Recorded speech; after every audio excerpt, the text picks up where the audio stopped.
The coffee cup flew across the restaurant before anyone could understand what was happening. A second later, scalding coffee soaked the young waitress's face, neck, and white uniform, and she stumbled backward with a cry that silenced every conversation in the elegant dining room.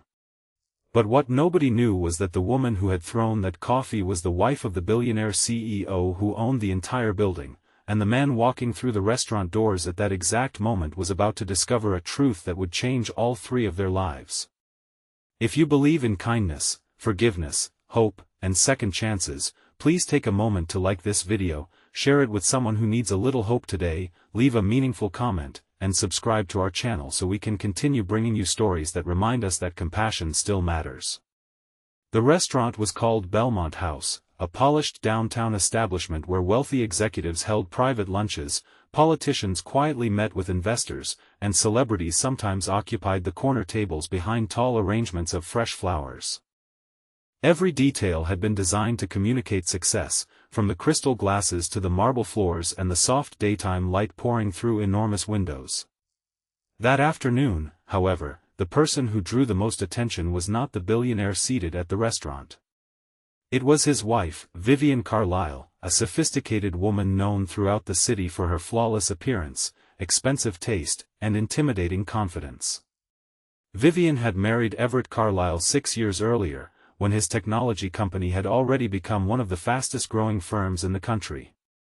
Since then, she had become accustomed to people moving when she entered a room. Waiters hurried. Managers appeared. Conversations lowered. Compliments followed. She had begun to mistake obedience for respect, and somewhere along the way, she had forgotten how easily wealth could hide a person's loneliness. Across the dining room, 24-year-old Mara Ellison was working her lunch shift. Mara had been at Belmont House for only 3 months, but she had already developed a reputation among the staff for remembering customers' preferences and quietly helping anyone who seemed uncomfortable. She worked 6 days a week, often taking extra shifts because she was saving money for her younger brother, Callum, who had been struggling to stay in college after their mother lost her job. Mara rarely complained. She had learned early in life that some burdens became lighter when you carried them without asking everyone around you to notice. Her uniform was perfectly pressed that afternoon, her hair neatly tied back, and a small silver bracelet rested around her wrist. It had belonged to her grandmother, the woman who had raised her after her father disappeared from their lives. Mara had just delivered a fresh cup of coffee to Vivienne's table when everything went wrong. Vivienne had been waiting for an important phone call, and when Mara approached with the coffee, Vivienne abruptly reached for her phone. Her elbow struck the saucer, sending a few drops across the white tablecloth. Mara immediately apologized and reached for a napkin, but Vivienne's frustration had already erupted. She had been arguing with her husband that morning about a charity event he planned to attend without her, and beneath her polished exterior she was carrying resentment, insecurity, and a growing fear that she no longer mattered in her own marriage. Instead of controlling those emotions, she directed them toward the nearest person. Vivienne accused Mara of being careless and incompetent. Mara calmly apologized again and offered to replace the coffee. But when Mara leaned forward to clean the table, Vivienne suddenly picked up the cup and threw the hot coffee directly into her face. The restaurant froze. Mara's hands immediately flew to her cheeks as she stumbled backward. The pain was sharp and overwhelming, and tears filled her eyes before she could stop them. A manager rushed toward her while several customers stood in shock. Vivienne remained seated, breathing heavily, apparently expecting everyone to accept what she had done simply because of who she was. Then the front doors opened. Everett Carlisle walked inside. He had arrived unexpectedly, dressed in a charcoal suit, carrying a folder under one arm. He had been in the neighborhood for a business meeting and decided to stop at the restaurant because Vivienne had told him earlier that she would be there. He took only 3 steps before noticing the crowd gathered around the trembling waitress. Then he saw the coffee-stained uniform. He saw Mara covering her face. He saw the broken saucer on the floor. And finally, he saw his wife standing beside the table. Everett's expression changed completely. He crossed the room quickly, not toward Vivienne, but toward Mara. He asked the manager to get cool water and medical assistance immediately. Mara tried to insist that she was fine, but Everett could see that she was fighting tears and pain. When he finally looked at Vivienne, the disappointment in his eyes was more devastating than anger could have been. He did not shout. He did not humiliate her. He simply asked her to explain why she had thrown a cup of hot coffee at someone who had been doing her job. For the first time that day, Vivienne had no answer. The manager quietly explained what had happened. Everett listened without interrupting. Then he turned toward Mara and apologized to her personally, not as a billionaire, not as the owner, and not as the husband of the woman responsible, but simply as a human being who had witnessed another person being hurt. Mara expected him to offer money. Instead, he asked whether she needed a doctor, whether she had someone who could come pick her up, and whether she wanted to take the rest of the day off with full pay. Mara was stunned. She nodded through tears. But the story did not end with an apology. That afternoon, Mara went to an urgent care clinic with the restaurant manager.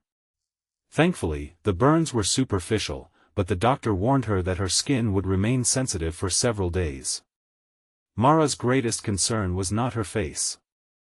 It was the hours she would miss from work. She quietly explained that she could not afford to lose them.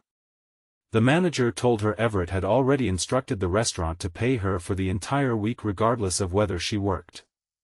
Meanwhile, Everett returned to his office, but he could not concentrate. He kept thinking about Mara's expression when the coffee hit her face. He had seen people fear his wealth, flatter him, and sometimes even manipulate him because of it, but he had never fully considered what his status might allow others to endure simply because they were afraid of losing their jobs. He realized that by remaining silent about Vivienne's behavior over the years, he had unintentionally helped create the very entitlement he now found unbearable. Vivienne went home and spent the afternoon alone. At first, she was angry. She convinced herself that Mara had embarrassed her and that the incident had become bigger than it needed to be. But as the hours passed, the memory of Mara's shocked face returned again and again. Vivienne began remembering moments from her own childhood when her father had treated employees as if they were invisible. She remembered how her mother used to tell her that money could buy comfort but could never buy character. She had spent years believing she had escaped her father's coldness. Now she was forced to confront the uncomfortable truth that she had inherited part of it. When Everett arrived home in the afternoon, Vivienne expected an argument. Instead, he placed the restaurant report on the table and told her that he needed her to understand something. The waitress she had humiliated was not simply an employee. She was a young woman working 6 days a week to keep her family from falling apart. Everett explained that he had learned Mara's brother was at risk of losing his college place because of unpaid fees. Mara had been working extra hours to help him. Suddenly, the coffee that Vivienne had thrown seemed even heavier. Vivienne broke down. She admitted that she had been jealous of Everett's charity work because she believed he cared more about strangers than he cared about her. She confessed that she had been feeling invisible for months and had allowed that insecurity to turn into cruelty. Everett listened quietly. He told her that loneliness could explain someone's behavior, but it could never excuse hurting an innocent person. If their marriage was going to survive, she would need to become accountable for her choices instead of hiding behind her wealth. The next morning, Vivienne returned to Belmont House. It was still daytime, and the restaurant was busy preparing for lunch. Mara was not scheduled to work, but Vivienne did not know that. She approached the manager and asked where she could find the waitress. The manager told her Mara was receiving treatment and would return when she felt ready. Vivienne left a handwritten letter with the manager. In it, she did not make excuses. She did not mention her marriage, her stress, her wealth, or her reputation. She simply admitted that she had behaved cruelly towards someone who had done nothing to deserve it. She apologized for the pain she had caused and promised that she would understand if Mara never wanted to forgive her. 3 days later, Mara returned to work. Her face had healed significantly, but a faint red mark remained near her cheek. When she saw the letter, she read it several times. She was still hurt. Forgiveness did not come instantly. She had spent too much of her life pretending painful things did not matter, and she knew that forgiving someone did not mean pretending nothing had happened. That same day, Everett visited the restaurant. He told Mara that he had created a new employee assistance fund for restaurant workers facing family emergencies, medical expenses, or education costs. He wanted Mara to be the first person eligible to use it, but he made it clear that she did not owe him anything. He also told her that the program would be available to every employee, regardless of position. Mara hesitated before accepting the offer. Then she asked whether her brother's college fees could be covered directly through the program rather than given to her as personal charity. Everett smiled for the first time in days and agreed. Weeks passed. Something unexpected began happening. Vivienne started volunteering at the restaurant's community outreach program. At first, the staff were uncomfortable around her. Some refused to speak to her unless necessary. She accepted their distance without complaint. She arrived during the daytime, helped prepare meals for local families, carried boxes, washed dishes, and did whatever work was needed. Nobody treated her like a celebrity, and for perhaps the first time in her adult life, she discovered that doing something good without receiving admiration felt strangely peaceful. Mara noticed the change but remained cautious. One afternoon, she found Vivienne sitting alone in the restaurant's small community room, sorting donated school supplies. Vivienne looked exhausted.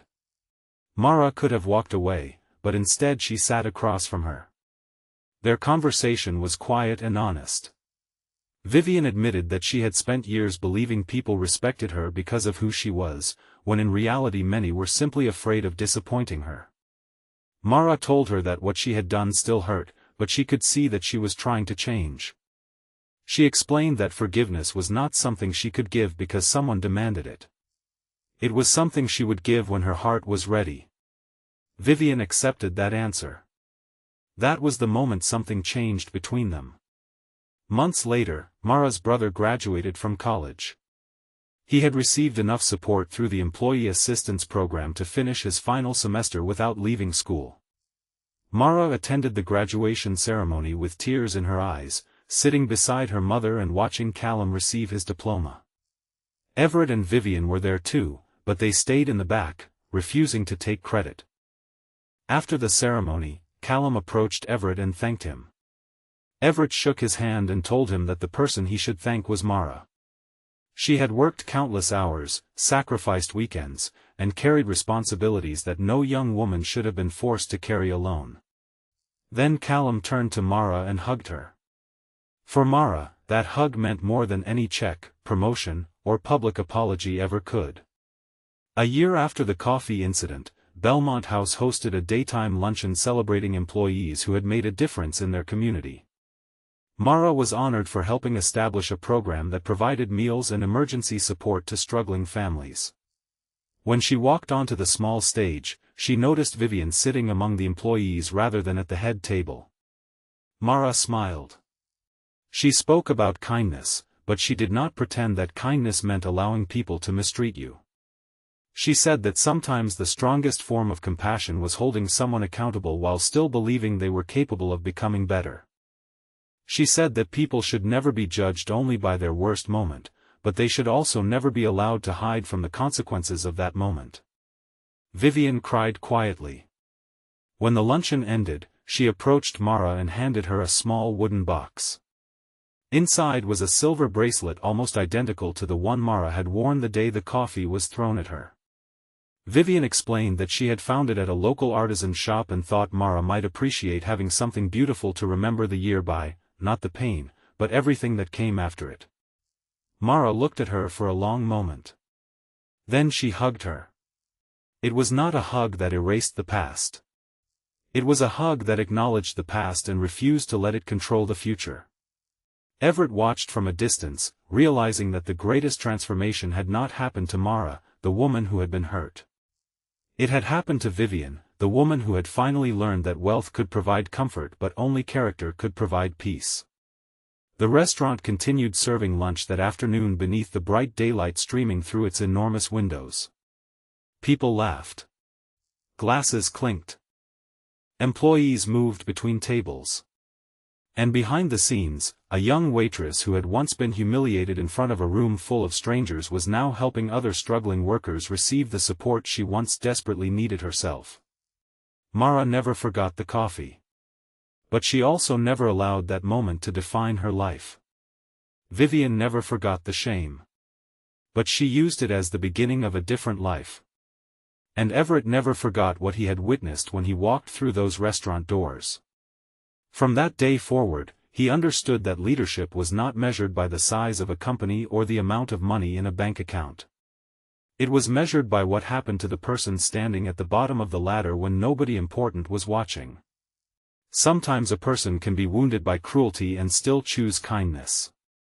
Sometimes an apology cannot change the past but can change the person who offers it. And sometimes the most powerful second chance is not the one given to the person who was hurt, but the one earned by the person who finally understands how much damage they caused. If this story touched your heart, please like this video, leave a meaningful comment, share it with someone who needs hope today, and subscribe to our channel so you never miss another emotional journey. And before you go, tell us in the comments, do you believe someone who truly takes responsibility for their worst mistake deserves a second chance? Your answer may remind someone else today that forgiveness, accountability, and hope can exist together.